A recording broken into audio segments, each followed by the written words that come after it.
Hello everyone. आज हम twelfth class physics में अपना अगला टॉपिक स्टार्ट करते हैं, electric field due to continuous charge distribution. Continuous charge distribution का केस हम कूलॉम्स लॉ में निकाल चुके हैं। फोर्स निकाला था हमने इसके लिए, जिसको इलेक्ट्रोस्टैटिक्स फोर्स बोलते हैं। तो सेम वैसे ही हमने इलेक्ट्रिक फील्ड निकालनी है फॉर कंटिन्यूस चार्ज डिस्ट्रीब्यूशन के लिए। फिर इसमें हमको 3 पार्ट हैं करने हैं हमको अलग अलग। एक है linear charge distribution for line charge distribution के लिए। फिर एक है हमारे इसके बाद आएगा हमारे पास सरफेस चार्ज डिस्ट्रीब्यूशन और एक वॉल्यूम चार्ज डिस्ट्रीब्यूशन। तो हम स्टार्ट करते हैं first electric field due to linear charge distribution. तो इसमें हम consider a test charge Q naught is placed at a distance r from the linear charge distribution having linear charge density lambda। तो जैसे इस diagram में है, हम diagram पे ध्यान देखते हैं एक बार। ये डायग्राम है हमारे पास, ये एक हमने लाइन ली है, एक लाइन, ये इस पे पॉजिटिव चार्ज है और इस टोटल लाइन के कारण हमने एक पॉइंट लिया है। यहाँ पे कोई भी पॉइंट ले सकते हैं किसी भी जगह पे। तो इस पॉइंट पे हमको इलेक्ट्रिक फील्ड इंटेंसिटी की वैल्यू निकालनी है कि इस लीनियर चार्ज डिस्ट्रीब्यूशन के कारण इस पॉइंट के ऊपर इलेक्ट्रिक फील्ड इंटेंसिटी की वैल्यू कितनी है। तो इसके लिए हम इलेक्ट्रिक फील्ड निकालने के लिए क्या करते हैं कि हम उससे पहले एक इलेक्ट्रिक फील्ड कैलकुलेट करने के लिए हम एक टेस्ट चार्ज लेके आते हैं जो होता है Q नॉट। ये टेस्ट चार्ज है Q नॉट। जिस भी पॉइंट पे हमको इलेक्ट्रिक फील्ड इंटेंसिटी की वैल्यू कैलकुलेट करनी होती है उस पॉइंट पे हम चार्ज रख देते हैं Q नॉट, जिसको टेस्ट चार्ज बोलते हैं। और इसके ऊपर हम फोर्स की वैल्यू कैलकुलेट करते हैं और जो फोर्स निकालने के बाद हम इलेक्ट्रिक फील्ड इंटेंसिटी वैल्यू उससे डिवाइड कर देंगे चार्ज से, तो वहाँ से हमें हमारी इलेक्ट्रिक फील्ड इंटेंसिटी वैल्यू निकल आती है। तो हर एक में निकालने का यही तरीका है। अब क्योंकि हम जो हमारा जो ये इलेक्ट्रिक फील्ड इंटेंसिटी का जो फार्मूला हमने निकाला था वो सिर्फ पॉइंट चार्ज के लिए है और ये हमने एक कंप्लीट लाइन ली है। तो इसको हमने पहले एक पॉइंट चार्ज के रूप में इसको हमने पहले इसमें कन्वर्ट करना पड़ेगा और फिर उसको इंटीग्रेट करके हम टोटल वैल्यू कैलकुलेट करते हैं। तो ये हमारी सारी चीज़ हैं। तो हम फर्स्ट इस पर फोर्स निकालते हैं कि फोर्स की वैल्यू कितनी होगी। तो फोर्स निकालने के लिए यहाँ पे एक हमारे पास एक ये पॉइंट है, हमारे पास चार्ज, ये चार्ज रखा है इस पॉइंट के ऊपर। इसके ऊपर अपने फोर्स की वैल्यू को कैलकुलेट करना है फॉर इस चार्ज के लिए। तो हमने ये जैसे कि पहले निकाल चुके हैं force for linear charge distribution के लिए फोर्स की वैल्यू हमारी ये आई थी फार्मूला हमारे पास, force equal to 1/4 pi epsilon not Q not upon R square. Integration हो जाएगा for complete length L lambda DL। और DL हमने लैम्डा DL हमने यूज़ किया था टोटल चार्ज के लिए, क्योंकि देखो लैम्डा क्या होता है, lambda is a linear charge density. इसकी वैल्यू क्या होती है, total charge divide by total length.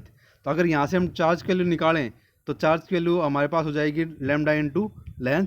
और अगर हम स्मॉल लेंथ ले रहे हैं, ये अगर हमारे पास ये हमने स्मॉल लेंथ ली है किसी भी चीज़ के लिए, और स्मॉल लेंथ के लिए हमने वैल्यू आ जाएगी हमारे पास लैम्डा DL। और उसकी कंप्लीट लेंथ लेने के लिए क्या करेंगे, इसको हम इंटीग्रेशन कर देंगे फॉर L से, इसका इंटीग्रेशन हो जाता है। तो इसमें ये हमारे पास फोर्स का फॉर्मूला निकल के आ जाता है ये। और यहाँ से हम इलेक्ट्रिक फील्ड इंटेंसिटी वैल्यू निकाल सकते हैं। अगर मैं इस चार्ज Q नॉट को उठा के यहाँ ले आऊँ फोर्स के नीचे Q नॉट जो यहाँ लेके आ रखा है यहाँ पे ये, तो हमारे पास इलेक्ट्रिक फील्ड इंटेंसिटी वैल्यू आ जाती है। क्योंकि इलेक्ट्रिक फील्ड इंटेंसिटी की एज उसकी डेफिनेशन के हिसाब से क्या होती है, फोर्स पर unit charge is called electric field intensity. तो ये हमारे पास इलेक्ट्रिक फील्ड इंटेंसिटी का फॉर्मूला आ जाता है फॉर लीनियर चार्ज डिस्ट्रीब्यूशन, जिसमें lambda is a linear charge density.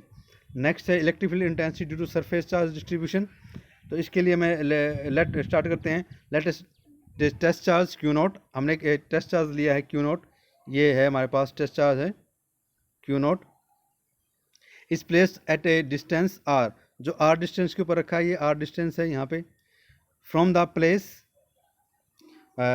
The plane charge distribution having charge density lambda. हमने एक सरफेस लिया है हमारे पास, ये प्लेन हमारे पास सरफेस है जिसकी सरफेस चार्ज डेंसिटी कितनी है, सिग्मा। सिग्मा क्या है, इसकी सरफेस चार्ज डेंसिटी है। तो अब इसके लिए हमने जैसे फोर्स निकाला था, फोर्स का फॉर्मूला हम देखते हैं इसके लिए क्या था। तो हम पहले फोर्स कैलकुलेट करते हैं फॉर लैम्डा के लिए क्या आएगा। ये हमारे पास फोर्स है force 1/4 pi epsilon naught q naught r square integration for all surface s sigma d s. Sigma क्या है? सरफेस चार्ज डेंसिटी, और सिग्मा की वैल्यू हम ऐसे लिखते हैं सिग्मा के डेफिनेशन से, sigma equal to total charge divide by total surface. अगर यहाँ से चार्ज की वैल्यू निकालें क्या आ जाएगा? सिग्मा इंटू एस यानी कि सरफेस। तो हमारे पास जो चार्ज की जगह हम क्या लिख सकते हैं? ये सिग्मा इंटू डी एस। हम इसमें ऐसे ही क्या पहले स्मॉल एरिया माना है इसमें कोई भी, ये डी एस मान लो स्मॉल एरिया हुआ, इसके ऊपर टोटल चार्ज कितना हो जाएगा? सिग्मा डी एस इसके ऊपर हो जाएगा टोटल चार्ज। और यहाँ से हम फोर्स का फॉर्मूला अप्लाई कर सकते हैं। और फिर कंप्लीट सरफेस के लिए निकालने के लिए हम क्या किया, उसको यह इंटीग्रेशन कर दिया है फॉर कंप्लीट लेंथ एस के लिए। तो ये हमारे पास ऐसे निकल के आया था, जो हम पहले कर चुके हैं। ये फोर्स का फॉर्मूला ऐसे निकल के हमारे पास आया था। और इसमें हम ये जो टेस्ट चार्ज है, इसमें जो टेस्ट चार्ज है ये, अगर इसको उठा के नीचे ले आएँ, यहाँ फोर्स के नीचे इलेक्ट्रिक फील्ड इंटेंसिटी, और हमको पता है इलेक्ट्रिक फील्ड इंटेंसिटी क्या होती है? फोर्स पर यूनिट चार्ज। तो फोर्स पर यूनिट चार्ज क्या हो जाएगा? Electric field intensity. तो हमारी इलेक्ट्रिक फील्ड इंटेंसिटी ये निकल के आती है फोर्स पर यूनिट चार्ज के लिए। तो फोर्स पर unit charge equal to 1/4 pi epsilon naught 1/r square integration complete surface sigma d S.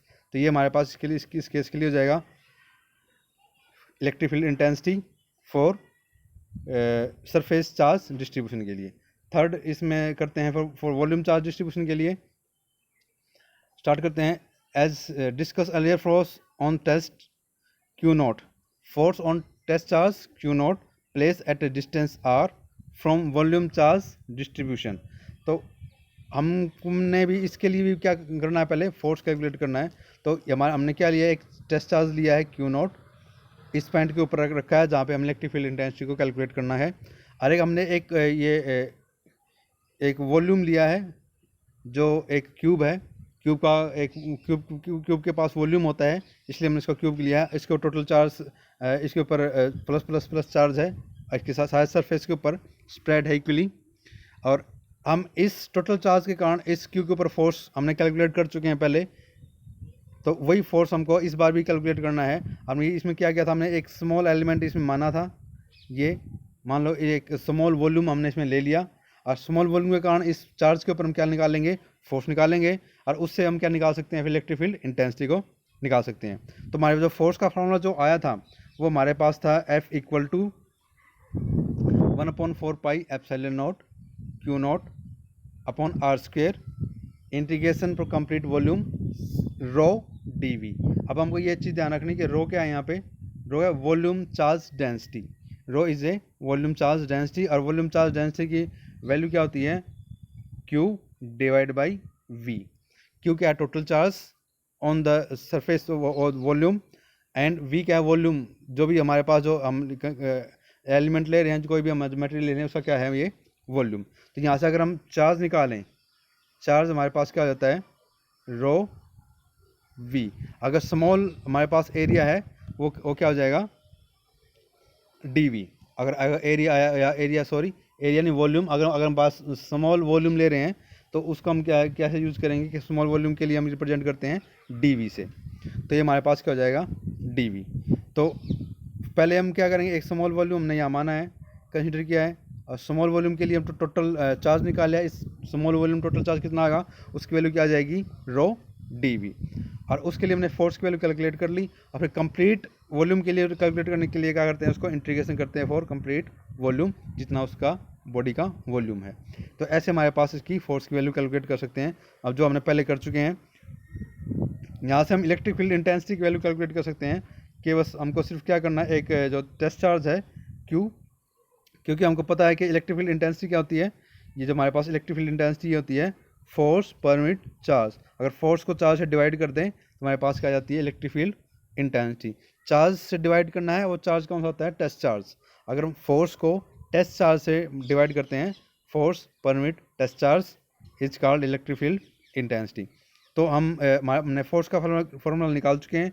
ये हमारे पास फोर्स का फॉर्मूला है, और इसको हम डिवाइड करेंगे फ्रॉम टेस्ट चार्ज से। तो हमारे पास जो इलेक्ट्रिक फील्ड इंटेंसिटी की जो वैल्यू आती है, हमारे पास ये आ जाएगी इलेक्ट्रिक फील्ड इंटेंसिटी की 1/4 pi epsilon naught 1/r square integration for complete volume V rho into d v. ये हमारे पास